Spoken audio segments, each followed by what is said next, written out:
Hey everyone, this is Ayman and today we're back with another video for the stock trading simulator series.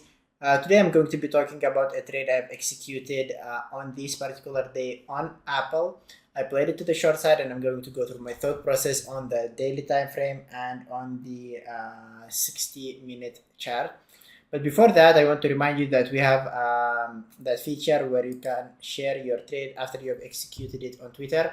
All you have to do is just click on this Twitter icon or click on this Twitter icon. It will redirect you to Twitter. You can tag me or tag Megan and ask any question you have. We will be more than happy to take a look at your trades and give you our feedback on it. Now, let's go back to Apple. As you can see on Apple, we had sort of a range around here on the daily chart, and yesterday that range was broken to the downside.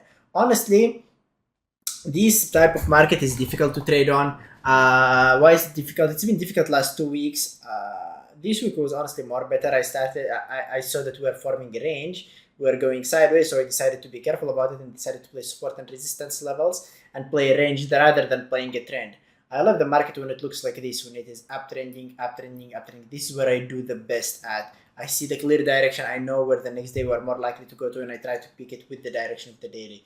In this market, you could see a huge green candle followed by a doji, a huge red candle followed by a green candle. It's kind of difficult to guess where the market is going to go to the next day. Anyway, seeing Apple around here, as I told you, you could see that range around here, and on the previous day it broke to the downside, which tells me that we are more likely to continue selling off and we're more likely to continue the trend to the downside.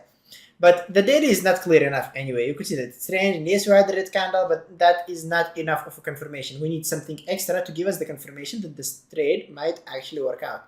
And that you can see on the 60-minute chart. On the 60-minute chart, you can see that there is sort of a support level around here. It's getting bought of this level, getting bought out of this level, getting bought out of this level, here, here, here. And the previous day, we broke below it, and today we're retesting. So the previous support could act as a resistance. So that is a level I'm actually interested in watching, the level at $170 area. Going to the smaller time frame, let's go back to Apple, 18th of February.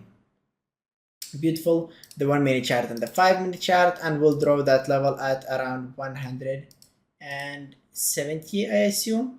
Yeah, 170, 170.15. That is the level that I'm interested in playing it to the short side at. Let's increase the speed to 2 times speed. And I didn't set a limit on it to the short side around this area because I wasn't sure. These were some kind of bullish candles, and I wasn't confident if it's going to go to the downside or going to continue going higher. I wanted to see some moment of weakness, something that is confirming to me that we are more likely to sell off rather than the uptrend. So I want to see what's going to happen around this level. I see that around this level it's kind of heavy, still not much confirmation, and this is where I'm starting to get interested in it. I see that it breaks the new 1-minute high, but that gets sold off back down. It gets pushed back down, playing it to the short side around the level, and right here it just goes back to your trade management rules. For me personally, I saw that the daily looks really weak, and today we are more likely to drop down. I know that the average true range, and that is the range that shows me that the stock can run on average intraday. The average true range on Apple is around $4, so it tells me that the average size of the daily candles is sitting around $4.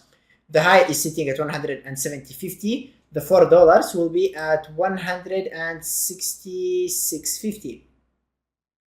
Let's go somewhere down there. Now that is the full range. I don't want to be so greedy. I don't want to go for the full move.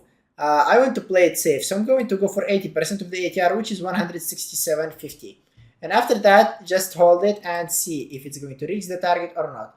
We can just scroll forward into this setup. You could see that it's already close enough to the target. It's giving us a reverse ABCD pattern, which is a trend continuation pattern, which tells us that there is no reason to take any partials. We can continue holding on to the trade.